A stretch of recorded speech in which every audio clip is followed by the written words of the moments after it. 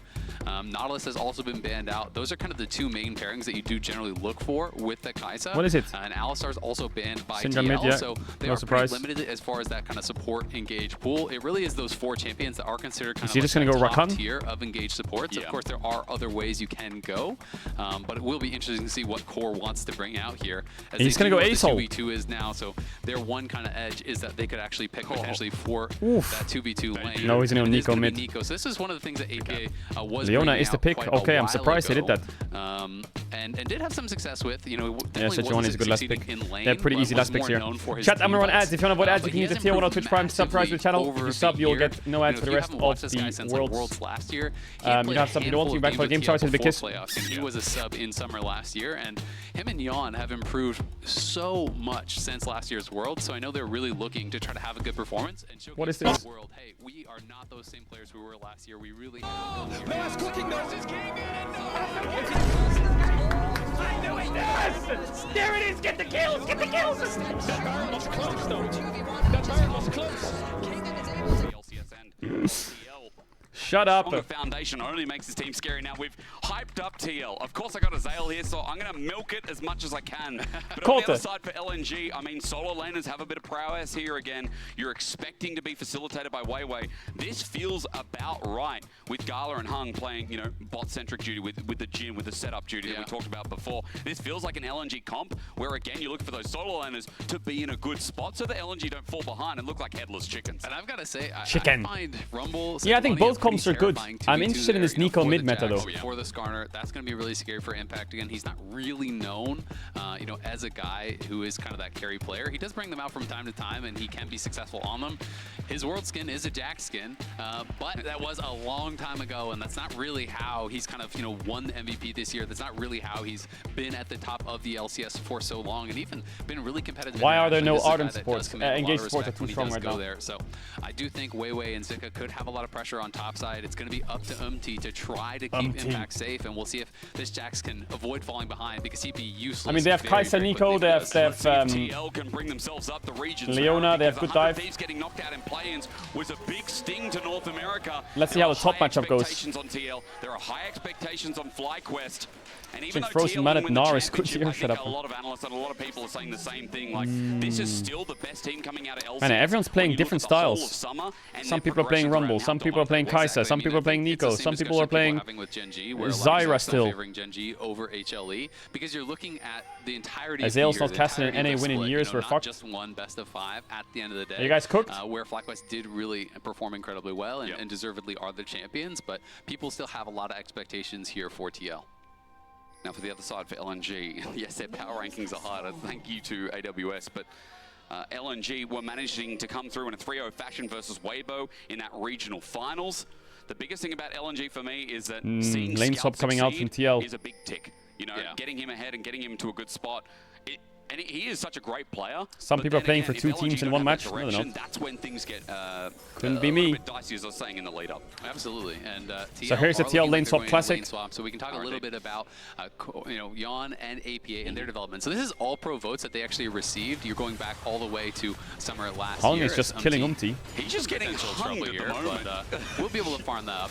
APA in even spring this year didn't get a single Skarner vote, so not a useless earlier, single what? point in all pro voting, and he was very heavily the favorite and won first team all pro this split. You know, he has developed massively. Jan as well, you know, got a couple points, you know, kind of some third place votes and things like that in the past, but these players have just worked so hard and Come on, TL, you gotta get a win for the West. That We need to has win. really been a big part of why this team got so much better.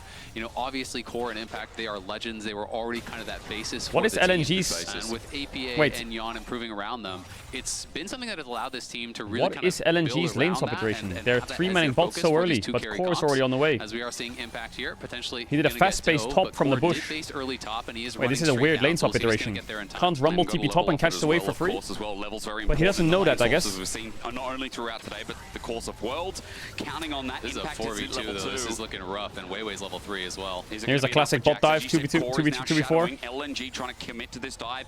Big wave coming through. Fourth shot to start off the damage goes into Rumble turret. TP top. Zika They know hovering that top Leona's there. inside, and they say no, Azale. They're like, They called it we're off. leaving it. This is actually massive as they're going to just abandon the dive. So they didn't have confidence that they could actually pull it off with Core JJ showing up. So Core making a really good move there. This is something that they've been getting so much credit for. Wait, did it say Yagao on his cam? From a lot of analysts around There's the no world, way it said his team Yagao. is so adept at playing out these lane swaps. They really know their timings.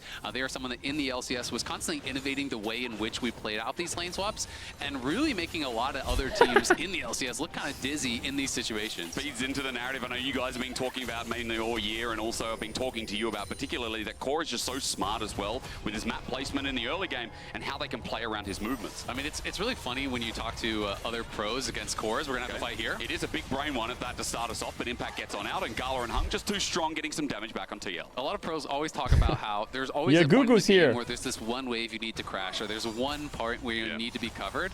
And they're saying if you're playing against Core, you can guarantee he's in the push. Like, he's going to be there to mess it up. He's going to be there to really put pressure on you, and he kind of has that. All right, so basically what's happened is they've traded sides in clear for jungle. Really do they've traded crabs. And he always seems to know exactly where to be on the map here. Skarner got +1 on the Raptors, but Sejuani is getting his Raptor respawn. They didn't do the bot dive. Rumble caught, and it's just totally Kai'Sa now, who gets a lot of XP. Their struggles, can come at times, when they're not on the same page, and how they're playing out in the team fights. I think Hung can be a little bit up and down, and how he works with Wei, isn't always at the same level as those top support jungle duos in the LPL. But Scout is truly world-class. Sick is truly world-class. Gala is incredible. Like, these guys are some of the best carries around when they're on their game. They can be nearly unbeatable. I mean, Zika is now for sure, right? I think this year's been a great development year for him as well. Rough spring, as we already mentioned, for LNG, and I know we're going into the stories, but it's a general lane swap, guys. We've seen the defense from Core JJ. They must have fixed it now. Stop the back as he tries to just backspace, scout them. Core just backs away and he looks to go and match top yet again. But my point being that LNG are a surprising team. The fact that they even made it here with this last-minute run with this pop-off from Scout with Zika's development. And the fact I hope they that put Scoot. Don't put Scout, put Scoot. In regionals, Zika was a real big carry of that series. Things like his Gnar are incredible, and I think Zik is so Kai'Sa's spacing. They're probably going to fight the grubs. Kai'Sa runs out top. We have incredible. I said we as on LEC now. They have incredible top laners in the league. I said I'm not caught. It's all right. Yeah. Well, Yagao did debut at Worlds. LNG has opened up a little lead here, but not too big of a deal. And again, I think TL's going to be pretty happy to have avoided that early lane state. Talking about that rumble as Sejuani into the Jax, that's definitely problematic. And Jin, obviously a really strong early laner here as well. So definitely happy to be just down a little bit of gold here. And at the end of the day, it's just about 200 gold. It's pretty much just that plate and a little bit of farm. So not really a big deal whatsoever. And TL just going to be looking to play potentially for these grubs here. We'll see if they're going to be looking towards that. As traditionally in the LCS, they have been pretty heavily preferring to go for the grubs instead of down towards Dragon. As again said earlier, TL need to win this 3v3 top side. The Dragon priority for LPL teams. It seems to be going pretty well for Yappa. Bot lane as they have now. Grub spawn. Wei is up here at the right time. But you can see as well, as the back comes through from the bottom lane of Yon, TL still aren't going to find themselves into a fight. Yeah, I mean, TL has push in mid, and they have TL push likes in top, this. so they're feeling pretty they like good. This a lot. You can see that the clone from APA, he actually just sent it up over towards Raptors and had the recall there, which extends the clone animation. So Tristana Flash is really important for TL. They need to track that LNG perfectly. Didn't actually get to trade anything on the other side of the map. We'll see if they can look for an angle here on Yon, though, as they have found him a little bit exposed. He's fine, he's cleansed. Not confident to go for it, though, because I don't actually think that Core was ever spotted leaving lane, so they're not sure if he's in that side brush, and it's going to be TL's looking for their play mid. Pull the double whammy onto Scout, Pop Blossom. Oh, he got him in the jump. Oh, he got the E flash as well. Into the wall. Line, and that's an easy rush into the wall. Huge kill. Yappa right in all chat. Nice try, Yagao. Go and right it. Done from TL, striking first. They're going to try to get Yon back, but now Yappa just needs to right in all chat. Yagao would have flashed out of that. And then boom. The interrupt on the rocket jump. The timing there really nice from APA. Scout a little bit late on the buster shot to try to knock him back to safety. Ends up dying, loses his flash, and has no TP. So it's a bit of a costly death there for him. Unfortunately, is the one that gets the kill. It's not going to be going over on APA, but still TL going to be really happy about how this game is starting out. And let's see if they can remain calm, play their game, because this in NA was definitely their comfort zone. They are a team that when they get ahead are really adept at taking over enemy space on the map, pressuring jungle camps. And this is something that last year they really started to talk about, where they really wanted to make a transformation and try great to turn game so far from TL. Top team. And they now they can swap their bot lane back again. Perfect timer. Of a play going going wrong, or you can just make the correct decision and say, move out this is towards the right Drake. play No to go cross map for Who cares if LNG. it goes wrong. We need to actually believe in our mechanics. We need to believe in our ability to play it out. So they became a team that really was contesting a lot for objectives when they're ahead. They're going to fight you for camps. They're going to fight you at every turn, and just believe that they're going to be able to pull it off. And we'll see if they can do it at this elite level here at Worlds. They're still going top. Here in the Swiss I thought they would stage. swap back Again, there. Against LNG, we said this was competitive for a Try big some Drake reason. prio. In this early game, not just that first blood, There's but no the flash on 3 Hung. grubs going over to TL as well. Dragon sits there amiss for now as top laners are still bot laners are still top, and Core consistently moving now to match Hung, who is also trying to find an angle around this mid lane. Yeah, he's grouping up here with Weiwei. Obviously, TL made that first strike with the Leona and that Skarner combo, but APA is getting out to the side there again, just going to be mid is going really good. He has Merc Treads and a dagger and a cull. He's not doing any damage. Hold top push and get these next grubs. And Jan obviously has Core behind Yo, him. mods. Can we lock in guards? Chat reset, BBX. BBX. Stop being ill. Up towards this top side. You're going to be seeing Core move and play with so heavily. It often means Jan is having to play, in these 1v1, 1v2 situations, and he's become pretty comfortable in those spots. Yeah, the 3v3 is winning for TL if they can get onto the Rel. To capitalize on. If they can get it's good warded in vision, that bush, if they can though. find Core on a roam, you can sometimes punish those Maybe they pink it here, Umti? Like right now, as he sits on the ward, Weiwei is already up in this topside jungle as he clears Do they know they want to ward? Can they pink it? They have a pink. They have 2 pinks. So you're right. This could be bad as the setup's there, but pull away. Yeah, and Zika was actually just basing. So if TL overcommit to this, there could be a TP on that play potentially to the tower, drop an equalizer. Actually, excuse me, he did just drop the equalizer to push the wave. So hang on a second. Mad lost. Fnatic lost. T1 lost. If TL lose this, the next draw is just EU versus NA. With T1 sprinkled in there and wildcard teams. Just farming it out. APA does have that slight farm advantage as well as the assist. They didn't think he'd stick around. Weiwei just stayed up until he could find the play. Yeah, And Core nice JJ stay. is going to be the victim. Nice overstay. Gala gets his first kill of this best of 1. And Umti now looking for a response play, but it's free turret plating for Gala as he's still engaged on. Umti wants the angle, but out of range. Still slowed down, but you got to ask yourself, what can he find? An Impale is that was a exactly really good ult by Umti, but I don't know if they can kill him. Kai'Sa mana kind of sucks. Scouts there as well. Walk away. Now looking at grubs in 30 seconds. Yeah, not going to be able to really get anything from that. And now with that ulti down, it's a lot harder to actually fight on the grubs. So a good punish on Core as they're going to go re-engage. Trying to get his cleanse. Down himself, throws a rock, good Not going to get it. The grubs are spawning soon. They need to stop the Jhin base. Oh, Yon, I like the aggression. And I think it definitely changes the landscape of those grubs. Yeah, that was actually really nice. The extended play there from Umti, delaying the recall again. They're trying to set themselves up for this grubs play. They know they didn't get a kill with the ulti, so they had to get that extra man advantage there. And now they will be able to have that. Umti is going to be able to stir TL it love up, these grubs. Will take him some time. They're just spawning now, but TL at the very least are going to get 4. We'll see if LNG can even get over there to contest anything. But with APA having full push mid, with that extra extended play up on the top side, forcing out Gala's flash, this is looking like it's just going to be a 6 grub game here for TL, and they're going to be feeling really happy about that, especially when you consider the They fact might that only get Jax 5. is in this game, someone who can play through side lanes very well later on. But even if they do just end up getting the 5, It's okay though, 5 is still really good. That, as Hung's looking mid with Zika. Oh, baited. Maybe in a bit of trouble. They picked the wrong target, though. He tries to cut out Oh, he should have just flashed. He's saving his flash. Greedy, greedy, greedy. He should have just flashed, or he could have ulted. Anything. Anything there would have been good. They find the mid laner of TL, but they got 5 grubs in the end anyway. Weiwei just has to get the scraps after the play. Definitely a mistake from APA though. It was actually a nice backstep on that deadly flourish from the Jhin, but then you need to flash. You need to be able he's got to a flash just that. spend the summoner, survive He's got a in flash that that. situation. Does get a little bit greedy. I think thought he could fully outplay it. Then when he actually gets hit by the CC from Rel, realizes, you know what, I'm dead. I'm not going to expend the flash. So You can't flash. Maybe he had chat open. He was just writing D in chat. I've been there. LNG, who open up a small gold advantage here, but this is one that is very, very even, and TL, we're gonna see if they can make it happen in the put team flash fights on D, where by the way. LNG can really Flash on F make is some cringe. magic happen here, and Gala now It's D has for the early 2 Clash. kills. Remember, Dragon's still sitting there, 12 minutes into the game. First Dragon just ignored, and I want to talk about the other objective that was taken. I think the biggest part is the fact that they denied it from LNG. The fact that you have Rumble on the side lane, you have Scout on this Tristana. No grubs here outside of the 1 is always important to note, especially when a team can push so fast. Now, No that's Kai'Sa ult yet. Core JJ. It's a Zenith Blade with a Deadly Flourish mixed on in. You add tonic to that, you get a nice drink, but for now, TL just get the push in bot, and defense comes through as LNG hover in case there's more. Yeah, exactly. They're just going to move over to this Dragon.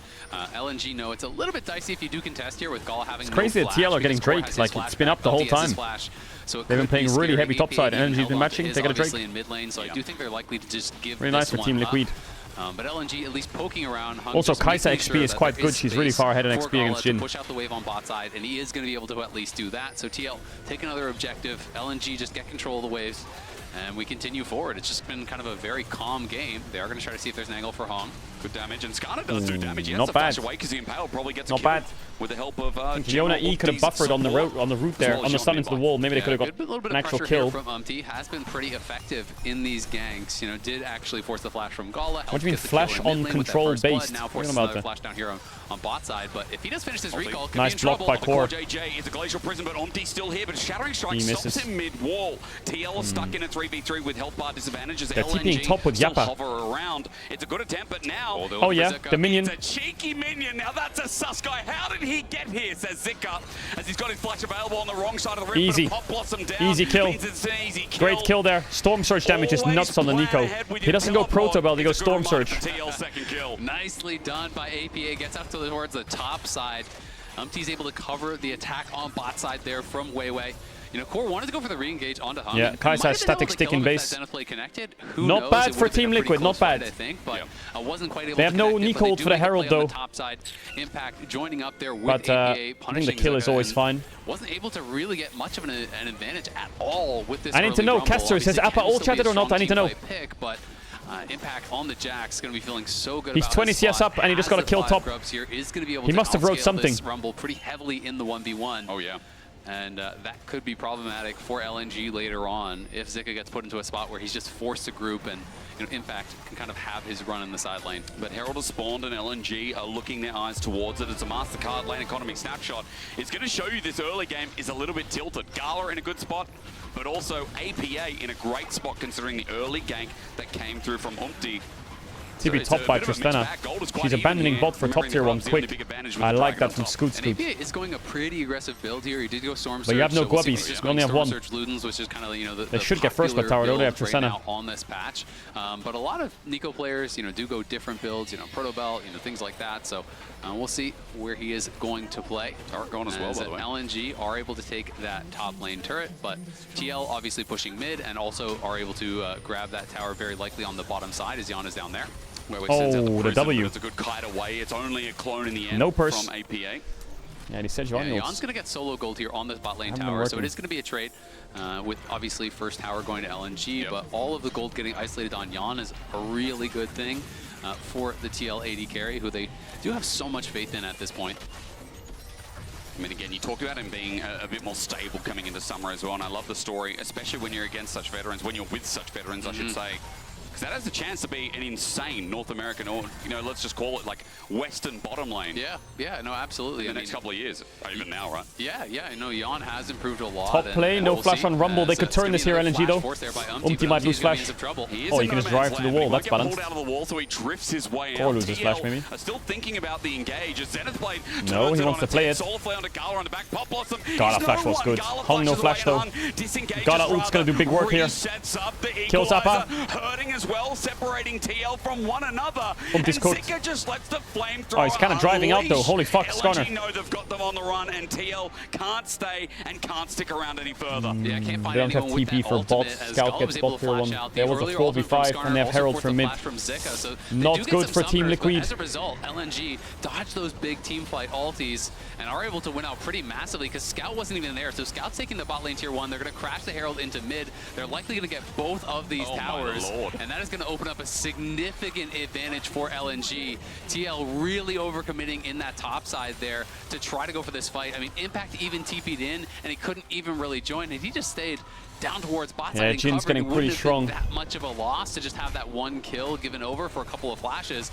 But now TL find themselves out of nowhere at a 2.5k gold lead. Thank or you, deficit, excuse me. It's huge, right? But I think we're talking backstage about the difference of like some of these Eastern teams, when you make one mistake against them, some of the better teams, their ability to punish is huge. Yeah. And the Jin's full quickness build. to punish as well, I think is another big factor. Yeah, I think they move to mid, they get bot Core as well. should have just flashed 3 out and alpha just take the turrets loss, taken but they tried by to force LNG it. to move them into a 2k gold lead. And I mean, the real question now for TL is the only thing you've got from that is some flashes, right? So now you have to be able to punish Gala. Now you have to be able to punish Zika and have something come from that fight. Otherwise, it's a complete loss because LNG just played the map.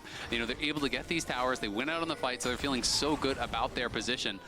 And we'll see if TL can make anything happen with those slight advantages, with those summoners that they were able to force. But it's going to be tough because obviously there's no flash on APA or either. Core in a spot here. Core is looking to rumble, no flash. Onto that. He's now used his solar flare, but Hung and yeah, it's a good kill. Oh, Umti saved him. Oh, he pulled him back. Brings it back, locked in place. Big kill. It's a free target for Yon to get a kill. Lower health bars on the jungler here, but TL find a pick right before the dragon. Yeah, they're able to get that pick. That's a big pick. They get Drake for that. I thought was actually going to they drive should have Nico. For a second. But I think LNG want to cook with Rel Flash here. As Yon was pushing forward, he had to actually walk on the equalizer to finish off the kill. So not as clean as TL would like. Scout is coming. Impact also here on the flank.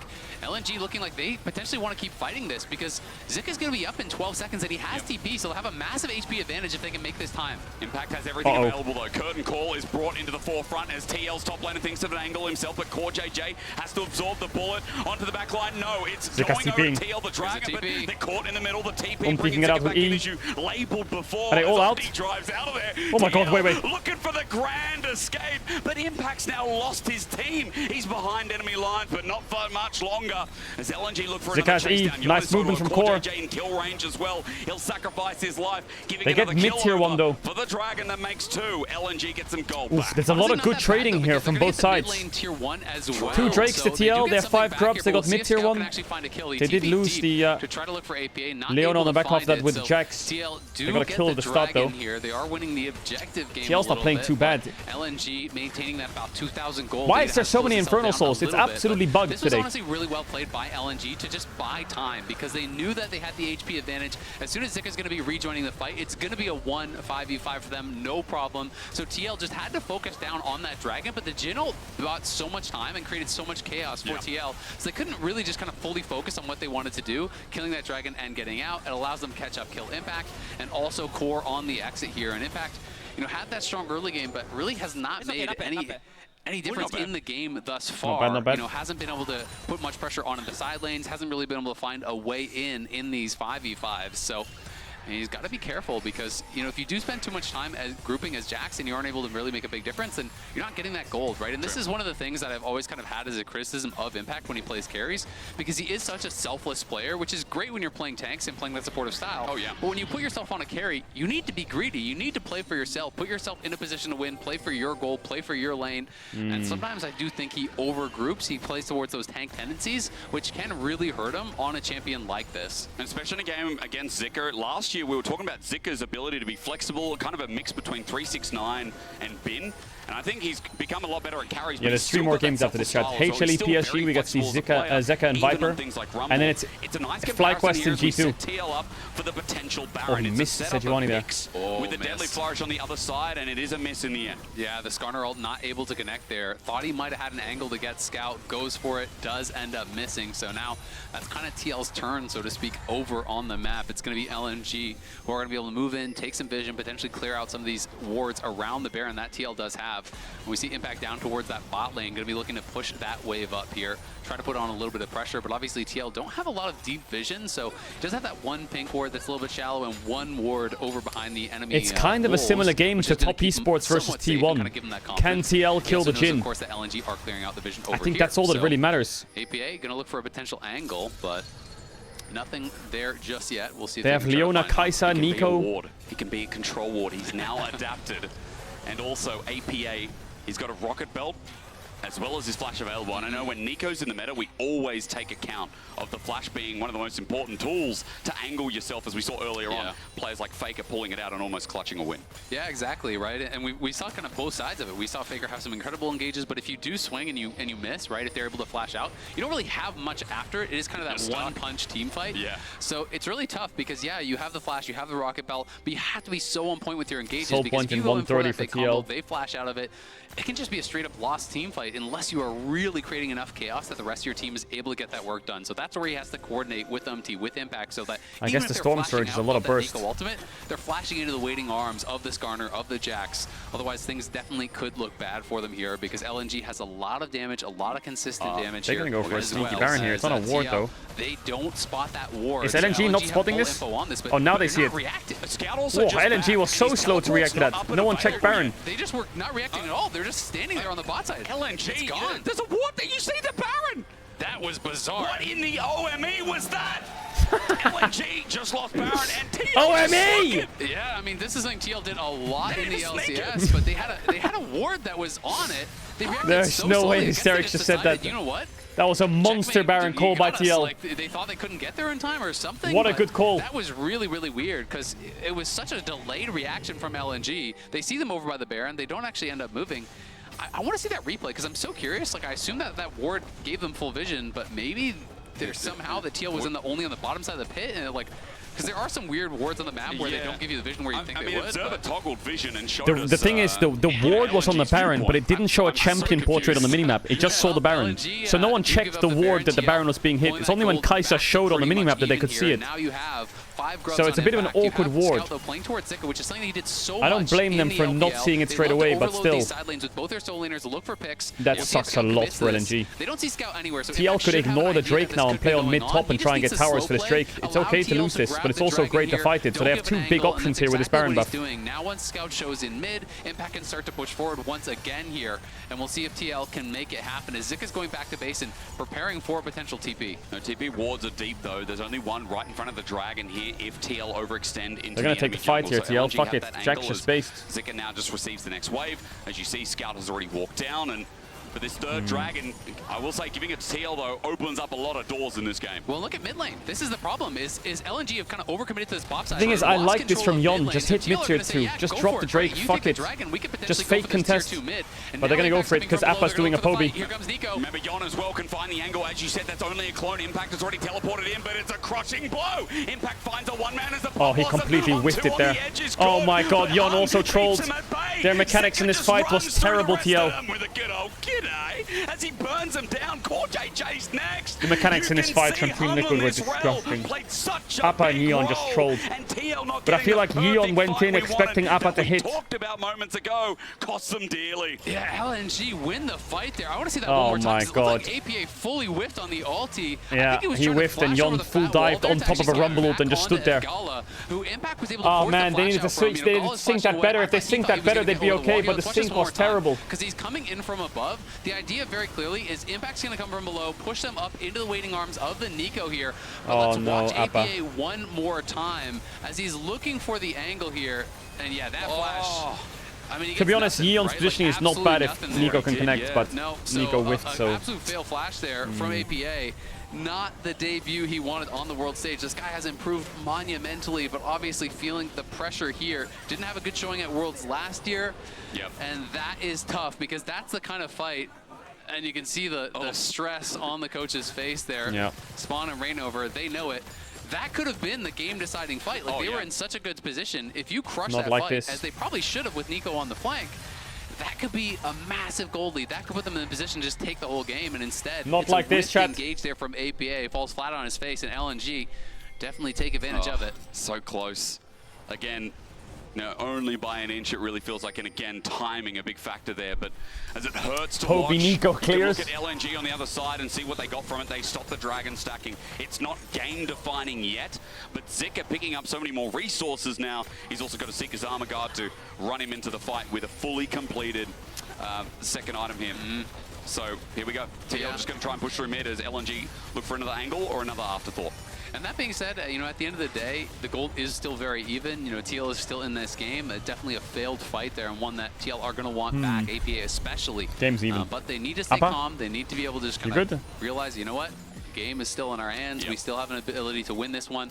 We'll see if they are going to be able to do it, as Scout is just playing so heavily through side lanes, creating more and more of an advantage. He's quietly opened up 1,000 gold here over APA, and Impact has not been spending as much time in those side lanes, so hasn't gotten quite as strong as he would like to get, though he is in quite a good spot here. Has the Thunder Sky, has a Triforce, likely working towards a Randuin's next against the double AD.